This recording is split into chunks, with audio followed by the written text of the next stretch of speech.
नमस्कार। एक्यूप्रेशर और कपिंग की इस क्लास में आपका एक बार फिर से स्वागत है। आज की क्लास में हम ये जानने की कोशिश करेंगे कि हम बीमार पड़ते हैं तो आखिर क्यों पड़ते हैं।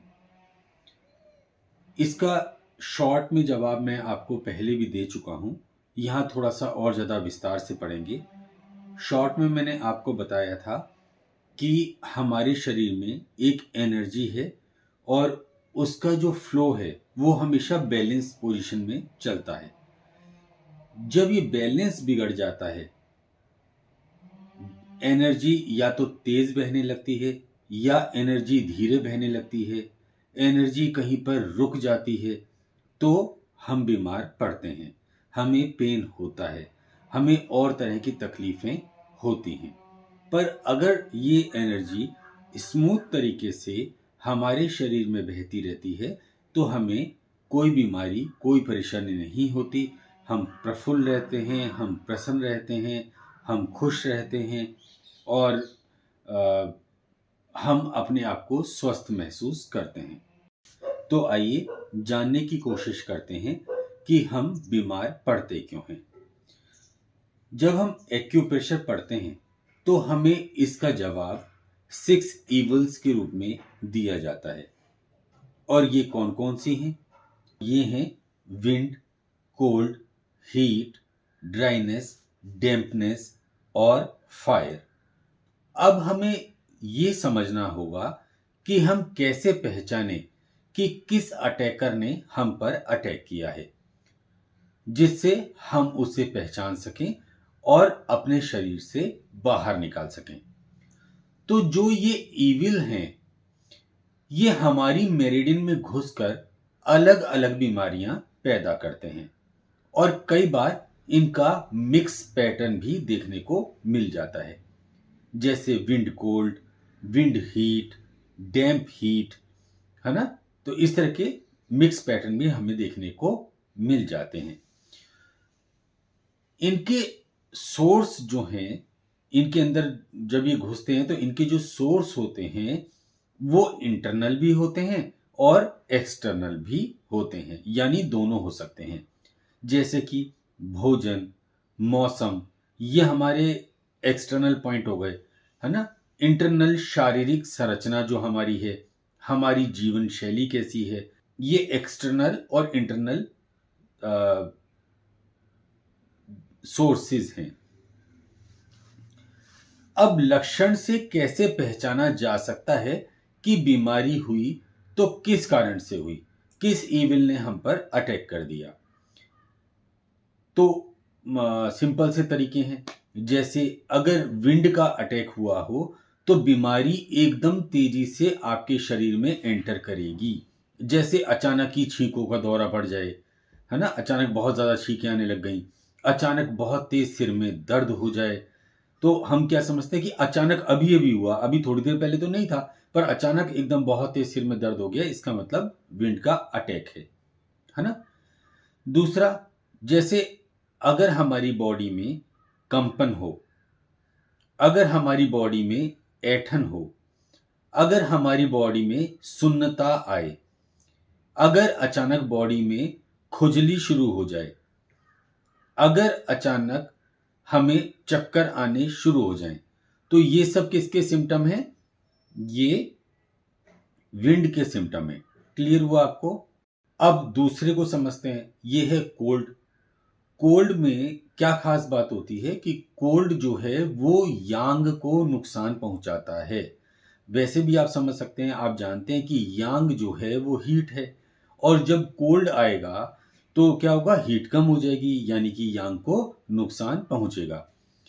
ये अन्य बीमारी को, यानी खुद तो आया सो आया, खुद तो जो बीमारी लेके आया तो आया, पर और अन्य बीमारियां जो हैं उनको भी शरीर में आने का इनविटेशन देता है कि भैया मैं तो आ चुका हूं, अब तुम लोग भी आ जाओ। क्योंकि जब सिक्योरिटी गार्ड कमजोर होगा तो चाहे जो वो ही व्यक्ति घर में एंट्री कर जाएगा, है ना। क्योंकि सिक्योरिटी गार्ड तो कमजोर है, तो जिसका भी मन आया वो घर में आया, घुसा और अपना काम करके चला गया। मैं इसमें एक एग्जाम्पल देता हूँ, वो ही आपको भी दे रहा हूँ। आपने कभी कौओं को देखा हो ध्यान से, अब तो बहुत कम रह गए, पहले बहुत ज़्यादा हुआ करते थे, पता नहीं आपके शहर में कितने परसेंट हैं या नहीं हैं। तो जो अगर आपने कभी कौओं को देखा हो, तो उनकी एक क्वालिटी होती है, किसी एक ने भी अगर खाना देखा तो काँव काँव की आवाज़ निकालेगा और जितने आसपास कौए होंगे उनको भी बुला लेगा। बिल्कुल ठीक वैसे ही कोल्ड करती है ना? खुद तो शरीर में आ जाएगी, यानी उसने खाना देखा, खाना मतलब हमारा शरीर, उसने देखा कमज़ोर है ना? थोड़ी बहुत जो और कमी रह गई तो उसने क्या किया, यांग को कमज़ोर करके और काम बना दिया। और अब काँव-काँव करके दूसरी बीमारियों को और बुला रही है कि भैया ये कमज़ोर आदमी है, आओ इसके शरीर में आओ, इसके शरीर में आओ, है ना? इन्विटेशन दे रही है।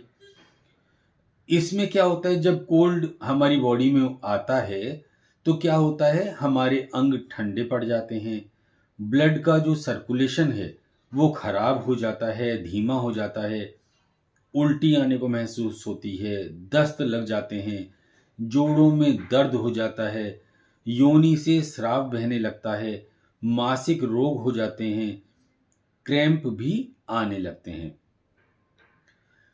कोल्डनेस में अगर आप ट्रीटमेंट करना चाहते हैं कोल्डनेस के, तो हमारे एक्यूप्रेशर के पॉइंट हैं, आपको मैं बता दूंगा। आप उन पॉइंट को अगर लगाएंगे तो कोल्डनेस शरीर से निकल जाएगा।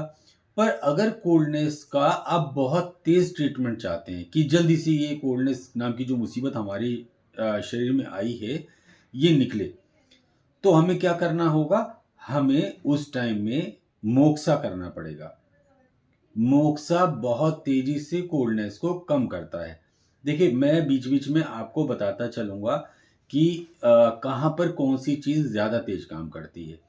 अगर आप यहाँ पर एक्यूप्रेशर करते हैं, आप एक्यूपंक्चर करते हैं, इवन आप कपिंग भी करते हैं, तो आपको रिजल्ट मिलेंगे, फास्ट रिजल्ट मिलेंगे।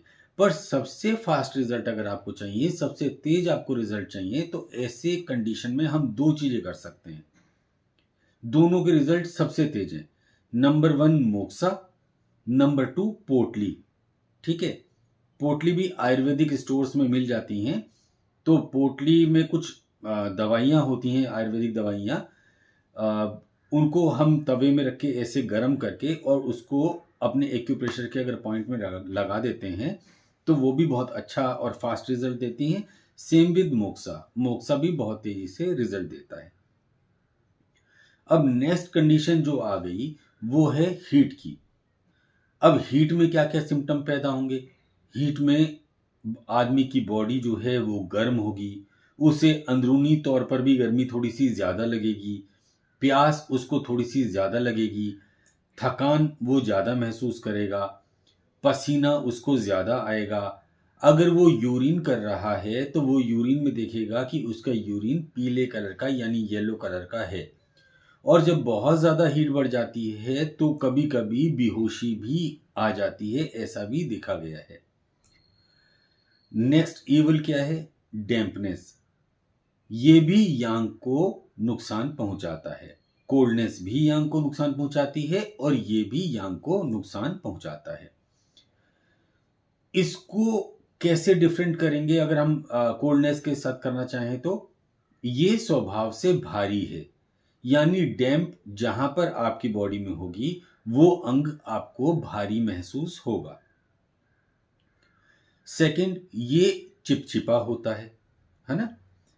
इसमें आपको सिर दर्द मिलेगा, सीने में जकड़न मिलेगी, जोड़ों में दर्द तो मिलेगा ही मिलेगा, साथ में जोड़ों में सूजन भी मिलेगी।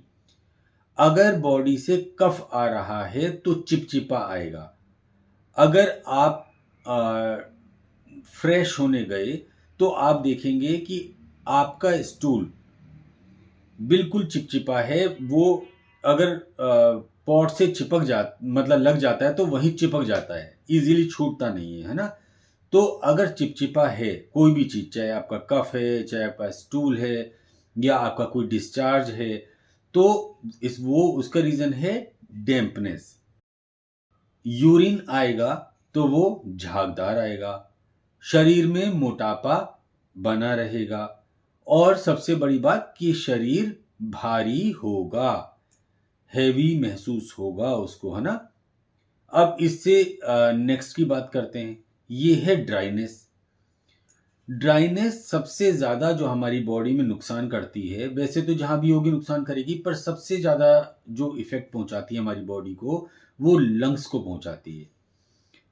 इसमें क्या होता है, इसमें जीभ जो है वो सूखी रहेगी, त्वचा सूखी रहेगी, बाल या खांसी, बाल आप देखेंगे तो रूखे सूखे बेजान से होंगे, खांसी भी सूखी ही होगी, यानी जब वो खांस रहे होंगे तो किसी प्रकार का कोई कफ नहीं निकलेगा। जो भी होगा, चाहे जीभ की बात कर लीजिए, चाहे त्वचा की बात कर लीजिए, चाहे बालों की बात कर लीजिए, चाहे खांसी की बात कर लीजिए, जो भी होगा सूखा होगा। तो अगर वो सूखा होगा तभी ड्राइनेस है ना। अब नेक्स्ट क्या हो सकता है, कब्ज हो सकती है, क्योंकि ड्राइनेस के कारण मल जो है वो सूख गया है, तो वो इजीली पास नहीं होगा। होंठ जो हैं वो फटे होंगे, और पसीना जो आएगा वो कम आएगा शरीर में। अब नेक्स्ट की बात करते हैं, नेक्स्ट है फायर। इसमें क्या होता है, इसमें ब्लड सर्कुलेशन तेज हो जाता है ना, ब्लड सर्कुलेशन तेज हो जाता है। नाक से, उल्टी से, पेशाब से खून आ सकता है। क्लियर। स्किन पर बैगनी स्पॉट देखने को मिल सकते हैं, बुखार होगा, आंखें लाल होंगी, गले में खराश होगा, दांत में दर्द होगा, कब्ज होगी, इसमें भी कब्ज होगी। अब ड्राइनेस में भी कब्ज है और इसमें भी कब्ज है। क्या रीज़न है, उसका रीज़न ये है कि ड्राइनेस में तो क्योंकि ऑलरेडी ड्राई है ना, तो इसीलिए मल सूख गया। और यहाँ फायर में क्या हुआ, फायर ने सारा लिक्विड जो है बॉडी से वो कम कर दिया, तो स्टूल भी जो है वो सूख गया, तो इसीलिए उसमें भी कब्ज होगी, है ना। यूरिन भी, क्योंकि पूरा फ्लूइड सूख चुका है, तो यूरिन कहाँ से आएगा, तो यूरिन भी अगर होगा तो कम होगा, और व्यक्ति का स्वभाव जो है वो चिड़चिड़े जैसा हो जाएगा। अब आप इस बात को समझिए कि फायर को, जो मैं कहना चाहता हूं आप लोगों से, कि फायर कोई अलग से इविल नहीं है। फायर में क्या है कि जब हीट बहुत ज़्यादा बढ़ जाए, यानी आपकी बॉडी में पहले हीट पैदा हुई, होती रही, सालों हो गए हीट बॉडी में आते हुए, है ना, आपने ध्यान नहीं दिया, थोड़े बहुत सिम्टम आए भी तो आपने परवाह नहीं की या प्रॉपर तरीके से इलाज नहीं करवाया। और सबसे बड़ी बात, जिस कारण से हीट पैदा हुई आपकी बॉडी में, उन कारणों को आपने बंद नहीं किया, क्योंकि देखिए हमारी बॉडी अपने आप को बैलेंस कर लेती है ना। सपोज मान लीजिए आप बहुत तेज मसालेदार खाना खाते हैं, बहुत ज़्यादा स्पाइसी फूड खाते हैं, बहुत ज़्यादा तंबाकू का सेवन करते हैं, तो क्या होता है, इन सब चीज़ों से हीट पैदा होती है। अब अगर मान लीजिए आपकी बॉडी में हीट शुरू हुई पैदा होनी, और आप उसी टाइम संभल गए, आपने मसालेदार खाना कम कर दिया या ख़त्म कर दिया, आपने तंबाकू खाना छोड़ दिया, तो धीरे धीरे क्या होगा, जो हीट हमारी बॉडी में पैदा हुई थी वो ऑटोमेटिकली ठीक हो जाएगी, है ना। बैलेंस हमारा शरीर पूरी कोशिश करता है अपने आप को वापस बैलेंस पोजीशन में लाने में, लेकिन वो क्या करे, वो कोशिश कर रहा है लेकिन आप मान नहीं रहे, आप लगातार मसालेदार खाना खा रहे हैं, तंबाकू खा रहे हैं, या दूसरी चीज़ें ऐसा काम कर रहे हैं जिससे हीट पैदा हो रही है ना, गर्म चीज़ें ज़्यादा खा रहे हैं। अब वो हीट जो है वो बढ़ती गई बढ़ती गई बढ़ती गई, और बाद में क्या हुआ, वो फायर में तब्दील हो गई। ठीक है, इतना क्लियर हो गया आप लोगों को, समझ में आ गया जो मैंने आपको समझाना चाहा, कि हीट जो है वो ही जब बहुत ज़्यादा बढ़ जाती है तो वो फायर बन जाती है। अब हमने बीमारी का कारण समझ लिया कि बीमारी किस कारण से आती है, हमने ये भी समझ लिया कि हम कैसे पहचानेंगे कि कौन सी बीमारी हमारे शरीर में एंटर कर गई है ना। अब हमें समझना ये है कि अगर कोई बीमारी हमारे शरीर में आ गई है, एंटर कर गई है, तो हम उसको दूर कैसे करेंगे, हम अपने शरीर से उसको बाहर कैसे निकालेंगे, है ना। तो अगर आपकी बॉडी में, माफ़ कीजिएगा मैं हमेशा बोलते बोलते ऐसा बोल जाता हूँ कि आपकी बॉडी में, है ना, तो ये मत सोचिएगा कि मैं कामना कर रहा हूँ कि आप लोग बीमार पड़ जाएं या कोई आपको तकलीफ हो जाए, ये मेरी आदत है ना। तो उसके लिए मैं सॉरी बोलता हूँ। तो अगर मान लीजिए किसी की बॉडी में विंड बढ़ जाए, तो क्या होगा, हमें उसको दूर करना पड़ेगा। तो दूर करने का तरीका क्या होगा, तो हम UB12 और UB13 पर कपिंग करेंगे। आप जानते हैं, आपको पता है कि यूबी जो है, यूबी मेरिडियन हमारी स्पाइन के साथ साथ चलती है। तो हमें क्या करना होगा, हमें अपने स्पाइन के साथ साथ जो यूबी मेरिडियन चल रही है, और यूबी मेरिडियन एक तरफ नहीं चलती, स्पाइन के दोनों ओर चलती है। यानी ये अगर स्पाइन है तो इसके साथ साथ यूबी मेरिडियन चल रही है ना। तो हमें यूबी मेरिडियन के दोनों ही ओर कपिंग करनी होगी। कितनी देर के लिए करनी होगी, 3 मिनट से 5 मिनट तक के बीच में, है ना। अब दो चीजें होंगी।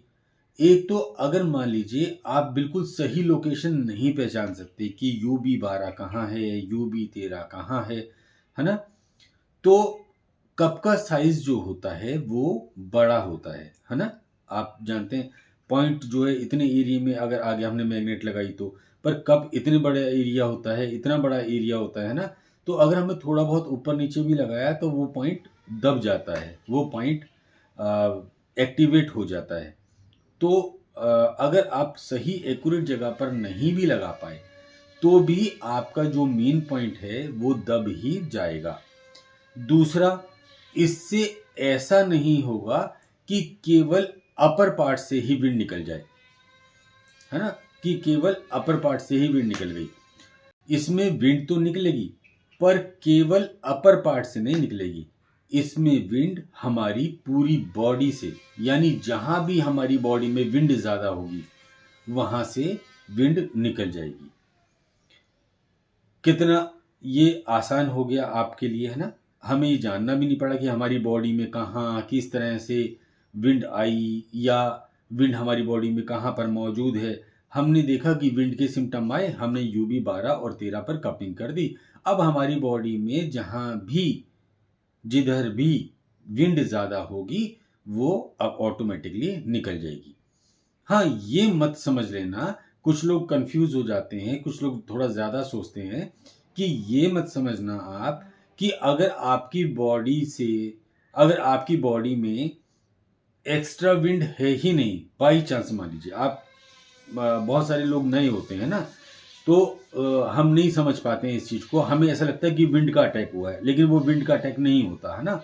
तो अगर बाई चांस हमने UB12 और UB13 पर कपिंग कर दी तो ऐसी गलतफहमी मत डालिएगा कि अगर आपकी बॉडी में एक्स्ट्रा विंड है ही नहीं और जो विंड आपकी बॉडी में होनी चाहिए वो विंड भी ये निकाल देगा।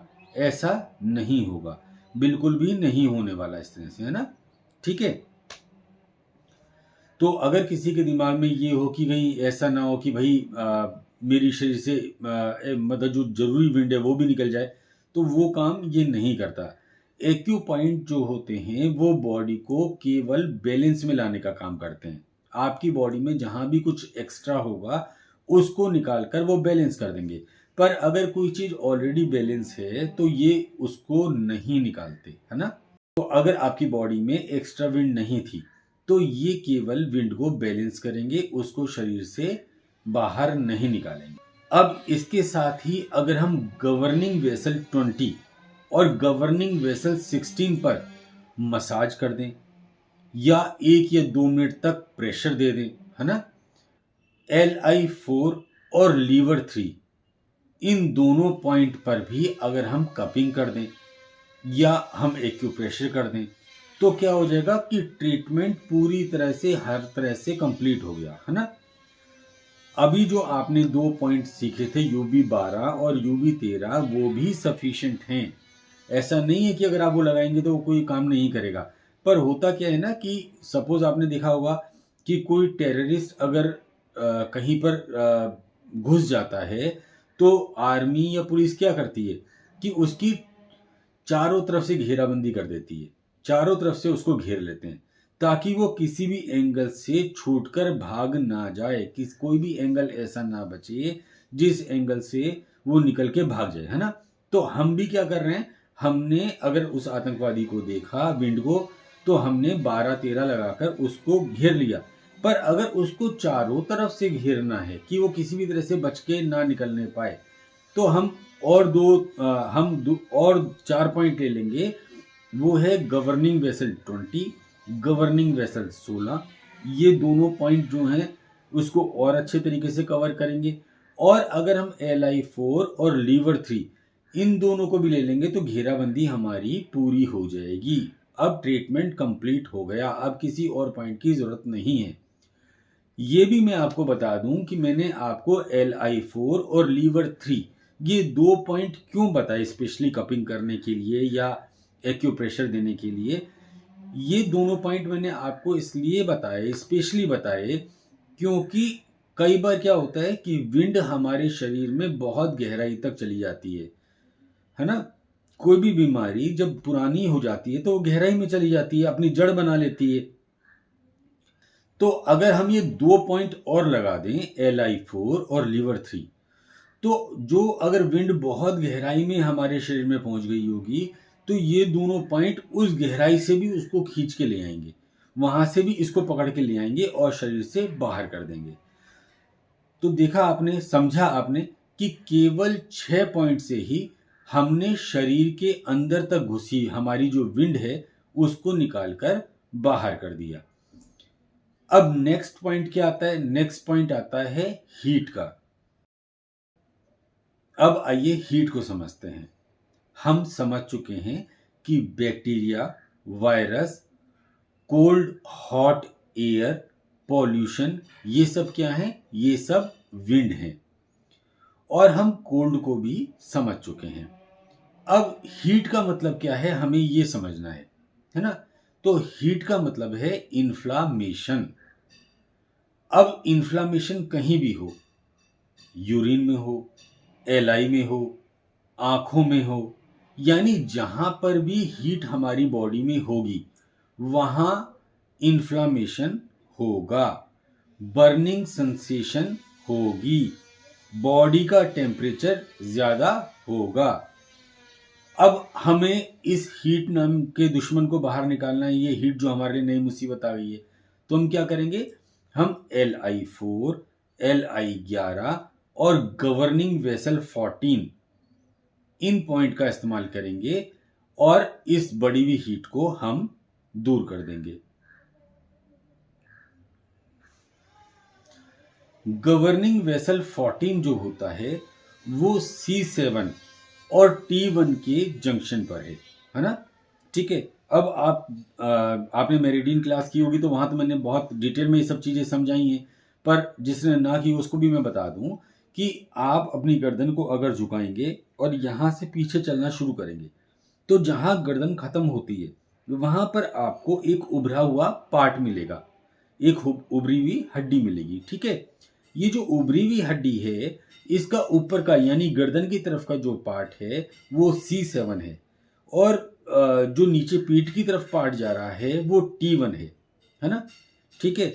तो ये दो हड्डियों का मिला हुआ रूप है, किसका? C7 का और T1 का।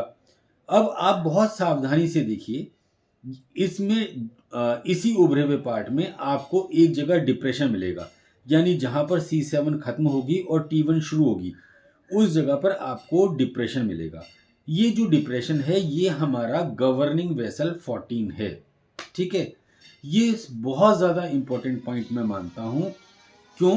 क्योंकि यहां पर जितनी भी यंग मेरिडियन है हमारी बॉडी में वो सारी यंग मेरिडियन यहीं से होकर गुजरती हैं। यानी अगर आप केवल गवर्निंग वेसल 14 को, है ना, अगर केवल गवर्निंग वेसल 14 को अगर आप स्टिमुलेट कर देते हैं तो आप एक साथ हमारी बॉडी में जितनी भी यंग मेरिडियन है सबको एक साथ स्टिमुलेट कर देते हैं। अब देखिए एक और चीज मैं आपको बताता हूँ हीट खत्म करने के लिए ना। ये हाथ और पैर दोनों के लिए, मैं हाथ से समझा देता हूँ, आपको पैरों से अपने आप आइडिया लग जाएगा। ये हमारी फिंगर जहां खत्म हो रही है, दिख रहा है आपको? ये हमारी फिंगर जहां खत्म हो रही है इस जॉइंट में, है ना, इस जगह पर। ठीक है। सारी फिंगर्स यहां भी, है ना। तो ये जो हमारी फिंगर खत्म हो रही हैं इसको हमारे एक्यूप्रेशर में कहते हैं कूलिंग पॉइंट। ठीक है। तो अगर हम इन कूलिंग पॉइंट को भी दबाते हैं तो कूलिंग क्या करती है? गर्मी को खत्म करती है ना। तो ये हमारे कूलिंग पॉइंट भी इस गर्मी को, हमारे शरीर में जो आ गई हीट है उसको ये खत्म करेंगे। अब देखिए, अगर मान लीजिए इसको, हीट को आप ऐसे समझें कि अगर एक बर्तन में हम पानी को उबलने के लिए रख दें, है ना, और उसको उबलते रहने दें, मतलब ऐसा नहीं कि वो उबल गया तो उसको उतार दिया, अब हम उसको उबलने ही देंगे, तो क्या होगा, धीरे धीरे धीरे धीरे करके वो पानी कम होने लगेगा और एक समय बाद वो पानी खत्म हो जाएगा, है ना। क्या बन जाएगा, भाप बन जाएगा। ऐसे ही हीट भी काम करती है। हीट क्या करेगी, धीरे धीरे धीरे धीरे हमारे शरीर से जो फ्लूइड है, जो लिक्विड है, उसको कम करना शुरू कर देगी। तो क्या होगा, जब धीरे धीरे हीट से फ्लूइड खत्म होता जाएगा तो ड्राइनेस बढ़ने लगेगी, हमारी बॉडी ड्राई होने लगेगी, जिससे क्या होगा, फीवर होगा, बेचैनी होगी, खुजली होगी, प्यास होगी, तो इस तरह की जो दिक्कतें वो आने लगेंगी। अब हम कोल्डनेस को समझते हैं। कोल्ड जिस एरिया में है उस एरिया को फ्रीज कर देता है। जैसे आप तो पहाड़ों में नहीं रहते, तो आपने तो ये चीज़ नहीं फील की होगी, जब बहुत ज़्यादा स्नोफॉल हो जाती है, बहुत ज़्यादा बर्फबारी हो जाती है, तो क्या होता है कि जो पानी की पाइपलाइन है उनके अंदर जो पानी बह रहा है वो भी जम जाता है, लोगों को पानी की सप्लाई नहीं मिलती, तो फिर वो क्या करते हैं, नीचे उसको गर्म करते हैं पाइपलाइन को, जिससे क्या होता है, धीरे धीरे करके पानी आगे बढ़ता है और लोगों को थोड़ा थोड़ा करके पानी मिलना शुरू हो जाता है। तो यही काम कोल्डनेस हमारे बॉडी के अंदर करती है। हमारी बॉडी में जो फ्लूइड सर्कुलेट हो रहा है उसको फ्रीज करती है। तो अब हम कोल्डनेस को अगर ठीक करना चाहें तो कैसे करेंगे, हम हीट से इसको ठीक करेंगे, है ना। अगर बहुत ज़्यादा सर्दी पड़ जाती है तो हम क्या करते हैं, रूम हीटर चलाते हैं ना, तो वो क्या करता है, हीट पैदा करता है, तो कोल्डनेस कम हो जाती है, तो हम अपने शरीर का हीटर जलाएंगे। मैंने आपको पहले भी बताया था कि कोल्डनेस को अगर आप बहुत तेज़ी से ख़त्म करना चाहते हैं तो उसका सबसे बढ़िया उपाय होता है मोक्सा या पोटली। पर अगर आपके पास ये दोनों नहीं है तो उसके बाद जो नेक्स्ट बहुत तेज काम करेगा वो है कपिंग। अब आप क्या करेंगे, CV6 को लेंगे, GB4 को लेंगे, LI4 को लेंगे और LU7 को लेंगे। ठीक है, इन पॉइंट्स की मदद से हम कोल्डनेस को तेजी के साथ खत्म कर देंगे।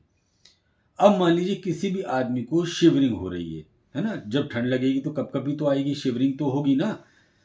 और मैंने जैसे अभी आपको ऊपर बताया था कि जिस एरिया में कोल्डनेस होती है, बहुत ज़्यादा बर्फ पड़ती है, तो वहाँ पर पानी जम जाता है, तो हमारी बॉडी का जो फ्लूइड है वो भी जमने लगेगा, वो भी, उसका भी सर्कुलेशन खराब होने लगेगा, तो उसके कारण क्या होगा, स्वेलिंग महसूस होगी, स्वेलिंग आएगी शरीर में, है ना। तो अगर हम, मतलब ये मैंने आपको जो पॉइंट बताए, CV6, GB4, LI4, LU7, अगर इनके साथ, इन पॉइंट से बिल्कुल फायदा मिलेगा, ये पॉइंट बिल्कुल सफिशिएंट है, इसमें कोई प्रॉब्लम नहीं है। पर अगर हम इन पॉइंट के साथ 2 पॉइंट और जोड़ दें, CV12 और ST36, तो क्या हो गया, अब जो प्रोटोकॉल बना वो वंडरफुल बन गया, बहुत बढ़िया प्रोटोकॉल बन गया। ठीक है, तो अभी हमने इतना ही समझा। ठीक है, नेक्स्ट क्लास में आपसे फिर मुलाकात होगी। अभी तो हमें आपको अभी साथ में लंबा जोड़ना है ना, तो नेक्स्ट क्लास में मिलते हैं। नमस्कार।